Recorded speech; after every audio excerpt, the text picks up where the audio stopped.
Hello అండి, welcome to me Radha channel. అందరూ ఎలా ఉన్నారు? నేనైతే బాగున్నాను. మీరు కూడా బాగుండాలని చెప్పి కోరుకుంటున్నా. ఈ వీడియో అయితే నేను కర్వా చౌత్ రోజు రికార్డ్ చేశాను అనమాట. ఇన్ని డేస్ పట్టింది మళ్ళీ పోస్ట్ చేయడానికి, ఏం అనుకోవద్దు. కర్వా చౌత్ అయితే అలానే సెలబ్రేట్ చేసుకోవట్లేదు. సో అట్లీస్ట్ శారీ అయినా కట్టుకుందాము, చాలా డేస్ అయిపోయింది అని చెప్పేసి ఇవాళ అయితే శారీ కట్టుకొని రెడీ అవుతున్నా. నార్మల్గా అయితే సంతు మార్నింగ్ వెళ్తారు కాబట్టి ఈవినింగ్ 4 or 5 కల్లా అయితే ఇంటికి వచ్చేస్తారు. మహా లేట్ అయితే 6 కల్లా అయితే వచ్చేస్తారు. ఇవాళ అట్లానే వచ్చేస్తారు కదా అని చెప్పి నేనైతే ఈవినింగ్ 4 o'clockకే రెడీ అయిపోయాను అనమాట. బట్ ఆ రోజే లేట్గా వచ్చారు సంతు వచ్చేలోపే రెడీ అయిపోవాలని చెప్పి నేనైతే ఇంకా వంట కూడా చేయలేదనమాట. రెడీ అయిపోయాక చేసుకోవచ్చులే, ఎలానో సంతు తొందరగానే వచ్చేస్తారు కదా అని చెప్పి. బట్ స్నానానికి వెళ్లే ముందు అయితే వెజిటేబుల్స్ అన్నీ కట్ చేసి పెట్టేసుకున్నా. నాకైతే నైటీస్, నైట్ డ్రెస్లు ఇవే చాలా కంఫర్టబుల్గా ఉన్నాయి. ఇప్పుడు ఏమన్నా ఇలాంటివి కొంచెం టైట్గా ఉన్న వేసుకున్నా కూడా అసలు ఏంటో ఊపిరి అన్నట్టు, ఎప్పుడెప్పుడు తీసేద్దామా అన్నట్టు అనిపిస్తూ ఉంటుంది అనమాట. బట్ రెడీ అయ్యాను కదా, సంతు ఎప్పుడు వస్తారో చూపించి తీసేద్దాం అన్నట్టుగానే ఉండింది. రెడీ అయితే ఇంకేదో అయ్యాను అట్లా సింపుల్గా. ఈ మధ్యన అసలుకే కొంచెం మైండ్ అయితే అప్సెట్గా ఉంటుంది. ఒకటేమో సంతుని వదిలేసి వెళ్ళిపోయి ఇప్పుడు ఒక 6-7 months దూరంగా ఉండాలని, అండ్ ఇంకోటేమో ఇప్పుడు అత్తయ్య మామయ్య వాళ్ళతో కలిసి ఉంటున్నాను. డైలీ ఇల్లు అయితే చెత్త చేసి పెడుతున్నారనమాట, రోజు చేసుకోవాల్సి వస్తుంది. దానికి తోడు ఇల్లంతా క్లీన్ చేసిన తర్వాత వేరే వాళ్ళు వచ్చి దాన్ని మెస్సీ చేస్తే నాకు చాలా అంటే చాలా కోపం వచ్చేస్తుంది అనమాట. కానీ ఏం అనలేను, మళ్ళీ ఏమన్నా అంటే అదిగో అన్నారు అని ఒక మాట వచ్చేసింది కదా, అందుకనే నోరు మూసుకొని ఉండాల్సి వస్తుంది అనమాట. కొన్ని చూసి చూడనట్టు వదిలేయాల్సి వస్తుంది. ఇంకా కొన్ని ఏమో ప్రేమగా చెప్తున్నా, ఇంకా కొన్నిసార్లు అర్థం చేసుకుంటున్నారు, ఇంకా కొన్నిసార్లు ఇంకా వాళ్ళ అలవాట్లో పొరపాటు లోపలికి చెప్పులు వేసుకొచ్చేస్తున్నారు. దానివల్ల నడిచినప్పుడల్లా కాళ్ళకి మట్టి అంటేసి నాకు చిరాకుగా అనిపిస్తుంది అనమాట.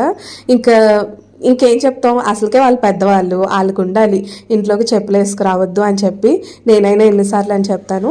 ఇప్పుడు ఎంతైనా క్లీన్ చేసి పెడతాను. మార్నింగ్ లెగ్సేసరికి అదే మెస్సీ కిచెను, ఆ ఫ్లోర్ అంతా చెప్పుల మరకలు చూస్తుంటే మీకు కొంచెం ఎగ్జాసరేట్ చేసి చెప్తున్నట్టు అనిపిస్తుంది, కానీ నాకైతే చాలా చిరాగ్గా ఉండిద్ది అనమాట పొద్దునే అలా మెస్సీ ఇల్లు చూస్తే. దానికి తోడు ఒక 2 days బ్యాకే మళ్ళీ ఏదో గొడవ అయిందనమాట పైన. ఇంకా మా చిన్న కోడలు అయితే మా అత్తమ్మ వాళ్ళ కూతుర్ని అయితే జుట్టు పట్టుకుందంట. మరి కొట్టిందో లేదో నాకు తెలీదు, జుట్టు పట్టుకుంది అన్నంత వరకు అయితే తెలుసు. ఇంకా వాటి గురించి ఈ మధ్య మా అత్తమ్మ కూడా ఓతకి ఫీల్ అవుతుంది, చెప్తుంది. ఇంకా నేను విన్నట్టు వదిలేస్తున్నాను అనమాట. నాకైతే బుద్ధి వచ్చింది. ఇప్పుడు నేను అసలు ఏ విషయాల్లోనే ఇన్వాల్వ్ అవ్వను, నాది సంతుది తప్ప నేను ఇంక ఏ విషయాల్లో నేను అస్సలు మాట్లాడిన అనమాట. ఎవరైనా ఏమైనా చెప్తే అవునా ఆహా అని చెప్పేసి వదిలేస్తున్నాను, కానీ ఇంకా ఏ విషయాల్లో నేను అస్సలు ఇన్వాల్వ్ అవ్వట్లేదు. ఇంకా మా అత్తమ్మ వచ్చి చెప్పింది అనమాట, ఇట్లా అయ్యింది అట్లా అయ్యింది, ఇట్లా జుట్టు పట్టుకుంది, అరుచుకున్నారు, ఇవన్నీ చెప్పింది. నేను వినేసి అన్నాను, కానీ ఒక్క ఎదురు మాట కూడా నేను చెప్పలేదు. వీళ్ళతో అట్లా ఉండడమే బెస్ట్ అనిపించింది. పట్టినట్టు ఉంటేనే మనం మంచి వాళ్ళం. అన్నిట్లో ఇన్వాల్వ్ అయ్యామనుకోండి మనల్ని లాస్ట్కి పిచ్చోళ్ళు చేస్తారనమాట. ఆ విషయం నాకు బాగా రియలైజేషన్ అయ్యింది. ఇంకా అందుకని ఈ మధ్య ఎక్కువైతే నేను దూరట్లేదు. ఇంకా సంతు కోసం ఎంతసేపు వెయిట్ చేశాను, ఆల్మోస్ట్ 7-7:30 అయిపోయింది. సంతు ఇంకా రాలేదు. నాకేమో ఫుల్గా ఆకలేసేస్తుంది. ఇంకా సరే అని చెప్పి నేనైతే తిండి స్టార్ట్ చేశాను. నేను ఇలా తిని ఒక 10 minutes అలా కూర్చున్నానో లేదో సంతు అయితే వచ్చారనమాట. సంతు వచ్చి ఒక 5 minutes ముందే అయితే మా అత్తమ్మ కూడా వచ్చారనమాట. ఇంకా ఇవాళ అయితే నేను మా కోసం వెజిటేబుల్ పులావ్ చేశాను. ఇంకా మార్నింగ్ కర్రీ ఎట్లానో ఉంది కదా అని చెప్పి ఒక 10 rotis ఏమో చేశారు. ఇవాళ అసలు నాకు కూడా చామిన్ తినాలి అనిపించింది. సంతు కూడా భలే అడగకుండానే తీసుకొచ్చారు. బట్ అప్పటికే అన్నం తినేసాను కదా, నా పొట్ట అయితే ఫుల్గా ఉందనమాట. నన్ను శారీలో చూడగానే సంతు ఏంటి వాళ్ళు నువ్వు కర్వా చౌత్ చేస్తున్నావా ఏంటి, ఎందుకు రెడీ అయ్యావు అని చెప్పి అడిగారు. అదేంటది చూడగానే అందంగా ఉన్నావు అనాలి, కానీ ఎందుకు రెడీ అయ్యావు అంటావు ఏంటి అన్న. ఇంకా సంతు ఏమో అట్లా కాదు, అందంగా ఉన్నావు, నువ్వు నార్మల్గా కూడా అందంగా ఉంటావని ఒక బిస్కెట్ వేసి అడిగారనమాట. ఏంటి కర్వా చౌత్ అయితే ఏం చేయట్లేదు కదా అని చెప్పి నేనేమో లేదు చేస్తున్నాను, మార్నింగ్ నుండి అసలు ఒక సిప్ వాటర్ కూడా నేను తీసుకోలేదు అని చెప్పంగానే కొంచెం సీరియస్ అయ్యాడనమాట. నీకు చెప్పాను కదా ఈసారి కర్వా చౌత్ చేయకూడదు అని చెప్పి, అసలు నువ్వేంటి ఏం చేస్తావు అని చెప్పి అరిచేస్తున్నాడు.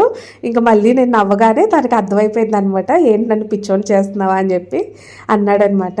ఇంకా సంతు నేను అయితే మేము లవ్లో ఉన్నప్పటి నుండే లొకేషన్స్ అయితే షేర్ చేసుకొని అప్పటి నుండి అలానే ఉందన్నమాట. అనమాట. ఎక్కువగా నేనే చెక్ చేస్తూ ఉంటాను. ఆబ్వియస్లీ నేను ఇంట్లోనే ఉంటాను కాబట్టి సంతు ఏం చెక్ చేయరనమాట. నేనేంటంటే సంతు వస్తున్నారా, దారిలో ఉన్నారా, ఇంకా అవి పెద్దగా కాల్ చేసి అడగలేను కదా, లొకేషన్ అయితే చూసుకుంటా ఉంటాను అనమాట.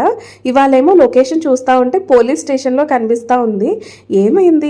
ఏమైంది అని చెప్పి అదొక చిన్న డౌట్ ఉంది.